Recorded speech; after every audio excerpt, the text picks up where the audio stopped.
Chief justice को धमकी देना आइन से खुली बगावत है, रियासत एक्शन लेगी।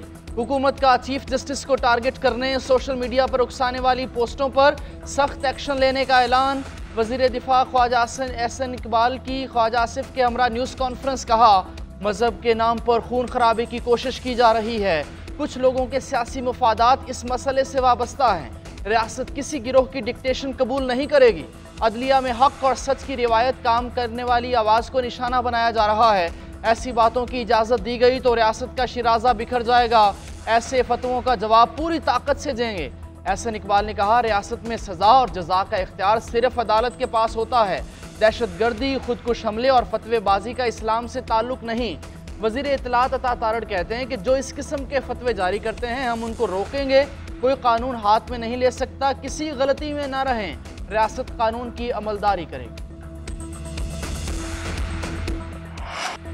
चीफ जस्टिस को जान से मारने की धमकियां। मजहबी जमात के नायब अमीर ज़हीरुल हसन शाह ओकाड़ा से गिरफ्तार। मुलजिम के खिलाफ पुलिस की मुद्दत में थाना कला गुजर सिंह लाहौर में मुकदमा दर्ज। 1500 कारकुन भी नामजद। FIR में दहशतगर्दी, मजहबी मुनाफरत, फसाद फैलाने और अदलिया पर दबाव डालने की दफात शामिल। FIR के मुताबिक प्रेस क्लब के बाहर एहतजाज के दौरान ज़हीरुल हसन ने अदलिया के खिलाफ नफरत फैलाई और कत्ल पर उकसाया। उधर चीफ जस्टिस को धमकियां देने पर फैसलाबाद के थाना रेल बाजार में भी मुकदमा दर्ज कर लिया गया। मजहबी जमात के 6 कायदीन समेत 600 से 700 कारकुन नामजद। दहशतगर्दी समेत 12 दफात के तहत मुकदमा दर्ज किया गया।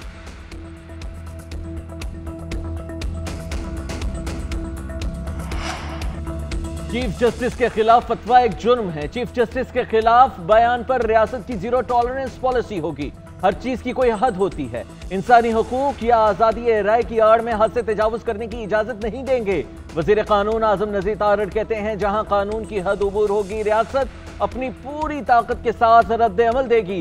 कोई किसी की जान और माल के बारे में फतवा जारी नहीं कर सकता। फतवा जारी करने और रियासत के अंदर रियासत बनाने के रवाज को सबकी मजम्मत होनी चाहिए। उधर पाकिस्तान बार काउंसिल की चीफ जस्टिस के खिलाफ इंतहा पसंदाना मुहिम की मजम्मत। एलामी में कहा गया कि कुछ अनासिर की तरफ से मुबारक सानी केस की अपनी मर्जी से तशरीह की जा रही है। सोशल मीडिया पर मासूम लोगों को उकसाने की कोशिश की जा रही है। मनगढ़ंत फतवे जारी किए जा रहे हैं। ये दीनी और दुनियावी लिहाज से किसी भी तौर पर मुनासिब नहीं। हुकूमत इन शरपसंद अनासिर के खिलाफ कानून के मुताबिक फौरी कार्रवाई करके करार वाकई सजा दे। चीफ जस्टिस के खिलाफ फतवा बहुत ही अफसोसनाक है। किसी को फतवे देने का हक नहीं। सुनने में आ रहा है हुकूमत कौमी असम्बली में जजेस पर हमलावर होगी। जजेस के हवाले से कोई भी करारदाद आई तो मुखालिफत करेंगे। पार्लियामान को किसी दूसरे मकसद के लिए इस्तेमाल नहीं करने देंगे। चेयरमैन तहरीक इंसाफ बैरिस्टर गौहर की मीडिया से गुफ्तगू। कहा, हर इदारा अपनी हुदूद में रहकर फ़राइज़ सर अंजाम दे। इदारे गैर सियासी हो जाएं। किसी जमात पर पाबंदी नहीं होनी चाहिए। तहरीक इंसाफ पार्लियामान की सबसे बड़ी जमात बनने जा रही है। हमारे वर्कर्स और अरकान को उठाया जा रहा है। 5 अगस्त को सवाबी में मुल्की तारीख का सबसे बड़ा जलसा होगा। हुकूमत बानी PTI के खिलाफ पुराने केसेस में से कुछ निकालने की कोशिश कर रही है। हमें अदलिया पर पूरा एतमाद है। बानी PTI की रिहाई तक अलामती भूख हड़ताल जारी रहेगी।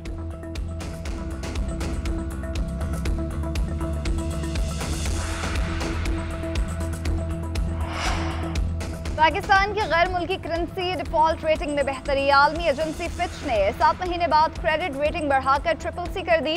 बैरूनी फंडिंग के लिए इस्लाहात जरूरी करार। रिपोर्ट के मुताबिक IMF मुआहदे से पाकिस्तान की बैरूनी फंडिंग रसाई बेहतर हुई।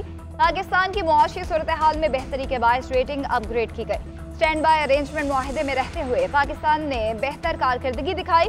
पाकिस्तान को IMF एग्जीक्यूटिव बोर्ड इजलास की मंजूरी से कबल चीन, सऊदी अरब और UAE से बाहमी मुआहिदों के कर्ज को रोल ओवर कराना होगा। पाकिस्तान को टैक्स टू GDP शरह बढ़ाने के लिए मजीद 3% इजाफे की जरूरत है।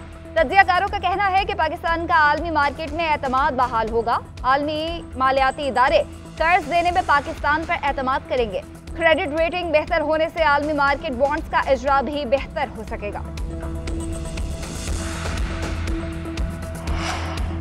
वज़ीर आज़म शहबाज शरीफ का फिच की तरफ से पाकिस्तान की रेटिंग CCC+ करने का खैर मकदम।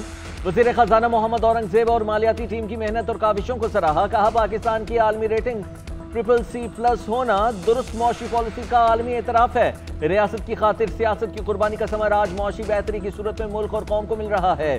मौशी इस्लाहात के एजेंडे पर दिन रात काम कर रहे हैं और इसके समरात आवाम तक पहुंचा कर ही दम लेंगे। पाकिस्तान की मौशी बेहतरी के रास्ते पर मजीद मेहनत और जज्बे से आगे बढ़ेंगे। उम्मीद है IMF के नए प्रोग्राम से पाकिस्तान की मौशी बेहतरी और सरगर्मियों में मजीद इजाफा होगा। स्टेट बैंक की जानिब से शरह सूद में मजीद 1% कमी का ऐलान भी मौशी बेहतरी की एक झलक है।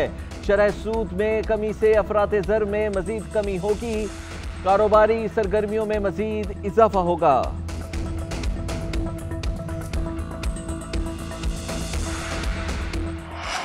शॉर्ट टर्म मुआशी फैसलों से अवाम को सख्तियां मिलेंगी। वजीर खजाना मोहम्मद औरंगजेब ने अवाम को खबरदार कर दिया। न्यूज़ कॉन्फ्रेंस में बोले, बैरूनी ज़राए से वसाइल के लिए पाकिस्तान के पास कोई प्लान भी नहीं।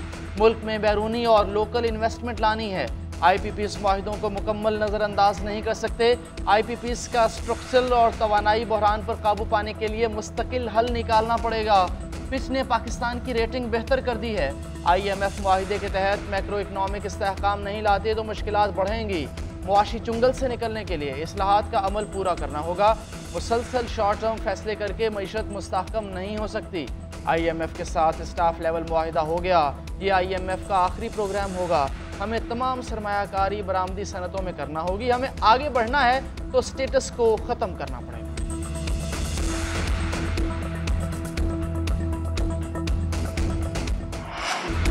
स्टेट बैंक ने शरह सूद में 1% कमी कर दी। शरह सूद 100 बेसिस पॉइंट की कमी के बाद 19.5% पर आ गए। Governor state bank Jamil Ahmed की न्यूज़ कॉन्फ्रेंस, नई मॉनेटरी पॉलिसी का ऐलान किया। कहते हैं महंगाई की शरह में बतदरीज कमी आ रही है। महंगाई की शरह 38% से कम होकर 12.60% हो गई। कर्जों की अदायगियों के बावजूद ज़र मुबादला के ज़खायर में इजाफा हो रहा है। करंट अकाउंट खसारा भी कम होकर 32 करोड़ 90 लाख डॉलर पर रहा। इंपोर्ट पर इस वक्त कोई पाबंदी नहीं। एक साल के दौरान पाकिस्तान ने 26 अरब डॉलर का कर्ज अदा करना है। 12 अरब डॉलर के करीब रोल ओवर कराना पड़ेगा।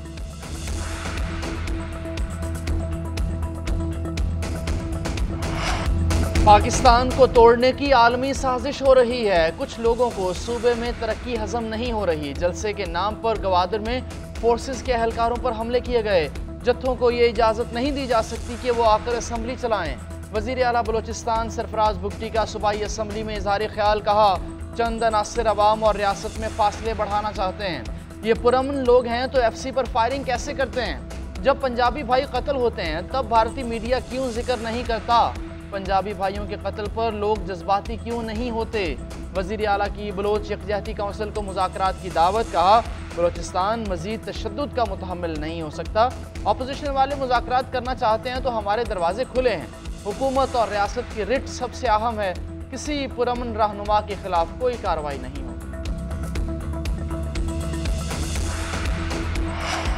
नैब वाले ज़मीर फरोश हैं। बारी PTI का अडियाला जेल में एहतसाब, अदालत में बयान। प्रोसिक्यूटर जनरल नैब सरदार मुजफ्फर अब्बासी और बारी PTI के दरमियान तल्ख जुमलों का तबादला हुआ। सरदार मुजफ्फर अब्बासी ने कहा कि आप मेरे साथ पर्सनल ना हो। क्या मोहम्मद बिन सलमान ने आपको 30,000 मालियत का डिनर सेट और टी सेट तोहफे में दिया था? बुशरा बीबी भी बारी PTI के साथ रोस्टरूम पर आ गई। जज को कहा कि आप जिस मंसब पर बैठे हैं, क्या आपको नजर नहीं आ रहा कि नैब क्या कर रहा है? हमारे साथ मुसलसल नाइंसाफी हो रही है। आप जो फैसला करना चाहते हैं करें, मैंने अपना फैसला अल्लाह पर छोड़ दिया। एहतसाब अदालत ने बानी PTI और बुशरा बीबी के जिस्मानी रिमांड में 10 रोज की तौसी कर दी। बैरिस्टर सलमान सफदर की जानिब से जिस्मानी रिमांड की मुखालिफत, केस की समाअत 8 अगस्त तक मुलतवी कर दी गई।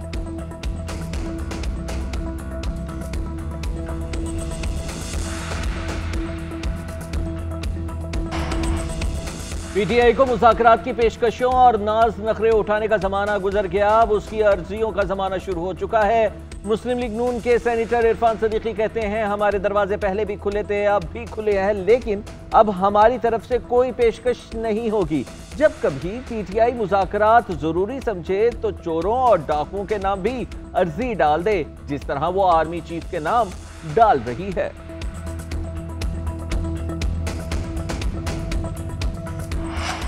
मुज़ाकरात करने हैं तो अपोजिशन इत्तेहाद से करें। अपोजिशन लीडर उमर अयूब का हुकूमत की मुज़ाकरात की पेशकश पर जवाब, कहा हमारा तहरीक तहफ़्फ़ुज़ आईन पाकिस्तान के प्लेटफॉर्म से 6 जमाती इत्तेहाद है। हुकूमत से जो भी बात होगी वो तहरीक तहफ़्फ़ुज़ आईन पाकिस्तान के प्लेटफॉर्म से होगी। इंटरनेट पर फायरवॉल हमारे लिए ही लगाई जा रही है, ये हमारे खिलाफ ही इस्तेमाल होगी। जमात इस्लामी का चौथे रोज भी धरना, खवातीन का पावर शो। हाफिज नईमुर्रहमान का 31 जुलाई से गवर्नर हाउस कराची के बाहर धरने का ऐलान। कहते हैं पेशावर, लाहौर, कोयटा और दीगर शहरों में भी धरने होंगे। हम एक धरने को कई धरनों में बदल देंगे। हम अमन पसंद जमात हैं, डी चौक भी जा सकते थे, हमें पुलिस से लड़ा दिया जाता, असल मसला एक तरफ रह जाता। हमने तदब्बुर का फैसला करके रावलपिंडी में धरना दिया। खवातीन कारकुनान से खिताब में बोले, एक तरफ हुकूमत मुज़ाकरात की बात कर रही है, दूसरी जानिब पंजाब के काफिलों के लिए रुकावट डाली गई। पंजाब हुकूमत की फस्तायत की मजम्मत करते हैं। जमात इस्लामी की तहरीक कामयाब होगी। बिजली का बिल हर घर के लिए मसला है। हुकूमत IPP से मुआहदे ख़त्म करे। हुकूमत जितना जल्दी हो सके हमारी बात मान ले। मुतालबे मानने में देर की गई तो नुकसान होगा। ये ना हो हम अगस्त में बिल अदा करने से इनकार कर दें।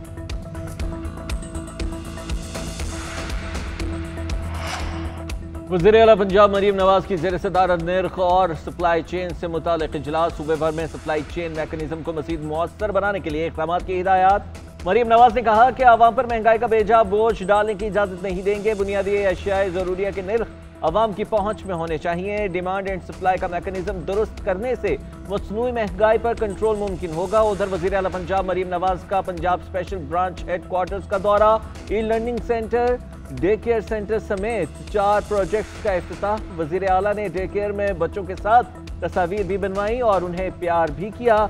वज़ीर आला ने कहा, स्पेशल ब्रांच को दौरे जदीद के तकाज़ों से हम-आहंग करने के लिए तमाम तर वसाइल मुहैया किए जाएंगे। सिक्योरिटी के लिए आर्टिफिशियल इंटेलिजेंस और एडवांस ऑटोमेशन से इस्तेफादा किया जाए।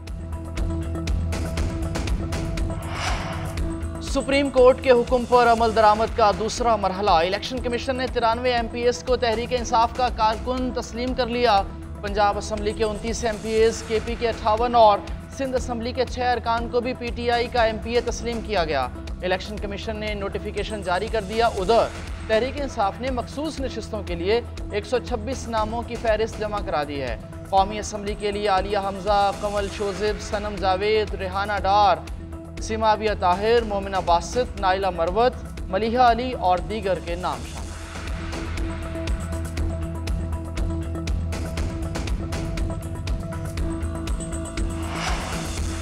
जो केस बानी PTI और बुशरा बीबी पर बना, ये असल में शहबाज शरीफ पर होना चाहिए। जो कुछ हो रहा है ये गैर कानूनी है, हमारा आइन उसकी इजाजत नहीं देता। अलीमा खान की अडयाला जेल के बाहर मीडिया से गुफ्तगू, कहा, बानी PTI और बुशरा बीबी के खिलाफ सिर्फ अल कादिर केस की प्रोसीडिंग चल रही है, दोनों के खिलाफ कोई और केस नहीं। बानी PTI डील नहीं करेंगे, हुकूमत उन्हें जेल से बाहर नहीं आने देगी। हुकूमत के गैर कानूनी इक़दामात के खिलाफ सबको खड़ा होना पड़ेगा।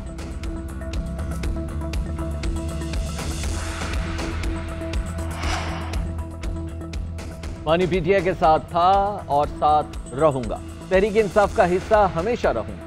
एक बार पार्टी से निकाल दिया तो फिर फवाद चौधरी की तरह दोबारा नहीं आऊंगा। पार्टी में इख्तलाफात हैं मगर कोई धड़ेबंदी नहीं। तहरीक इंसाफ के MNA शेर अफजल मरवत की मीडिया टॉक, बोले, बानी PTI की रिहाई की तहरीक से मुतमईन नहीं। जब भी तहरीक इंसाफ तहरीक चलाएगी मेरी जरूरत जरूर होगी। रिहाई तहरीक के लिए किसी NOC और इजाजत की जरूरत नहीं। जिन पुलिस वालों को जेलों में होना चाहिए था वो सूबे पर मुसल्लत हैं। जब चीफ सेक्रेटरी और IG वही होंगे तो अली अमीन गंडापुर कैसे बाइख्तियार होंगे। मुल्क के मुख्तलिफ इलाकों में मानसून का तूफानी स्पेल। जुड़वा शहरों में मूसलाधार बारिश। रावलपिंडी में 67 मिलीमीटर बारिश ने कई इलाके और सड़कें डबो दी। नाला लई में कटारियों और गवाल मंडी के मुकाम पर पानी की सतह 5 फीट तक बुलंद। रेन इमरजेंसी नाफिज। रावलपिंडी में करंट लगने से एक बच्चा जाम बहक। मुख्तलिफ गलियों में 5 फीट से ज़ायद पानी जमा। लाहौर, अटक, कामोकी और कलर कहार में भी बादल बरसे। गुजरात में कई मकानात मुनहदिम। पानी हॉस्पिटल्स और घरों में दाखिल। मुजफ्फराबाद में मुतअद्दिद मकामात पर लैंडस्लाइडिंग। राजधानी के मुकाम पर कोटली मीरपुर रोड ताहाल बंद। भारी पत्थर लगने से गाड़ी तबाह, सवार महफूज रहे। कराची के मुख्तलिफ इलाकों में बूंदाबांदी। सदर, शाहराह फैसल, गुलिस्तान जौहर, गुलिस्तान इकबाल, सिंधी मुस्लिम सोसाइटी, जमशेद क्वार्टर्स, मज़ार कायद, MA जनाब रोड पर रिमझिम।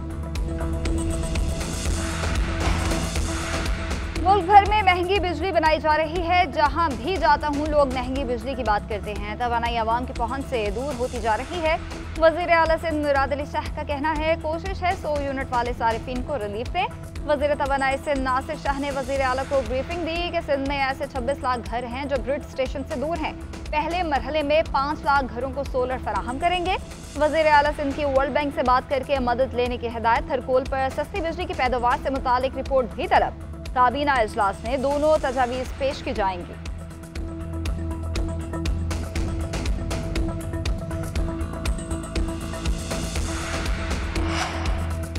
हुकूमती इत्तेहादी भी महंगी बिजली के खिलाफ बोल पड़े। एमक्यूएम के खालिद मकबूल सदीकी का IPPs के मामले पर कमेटी बनाने का मुतालिबा। कहते हैं जो मुआहिदे हुए वो सामने आने चाहिए। नियतों का बहरान ठीक करने तक कोई बहरान नहीं चलेगा। पुलिस और चोर दोनों का ताल्लुक कराची से नहीं। जिस इलाके की पुलिस है वो अपने इलाके के चोर साथ लेकर आ रहे हैं। एक शहर देता है और बाकी सब खर्च करते हैं। ऐसे में तो घर नहीं चलता, सूबे कैसे चलेंगे। सुप्रीम कोर्ट के 2 एडहॉक जजेस की तकरीब हल्फ बर्दारी। जस्टिस सरदार तारिक मसूद और जस्टिस मजहर आलम मियां खेल ने बतौर एडहॉक जज हल्फ उठा लिया। चीफ जस्टिस ने हल्फ लिया। फौजदारी मुकदमात की समाअत के लिए एडहॉक जजेस पर मुश्तमिल 2 रुकनी बेंच तश्कील। जस्टिस सरदार तारिक मसूद, जस्टिस मजहर आलम मियां खेल कल से समाअत करेंगे।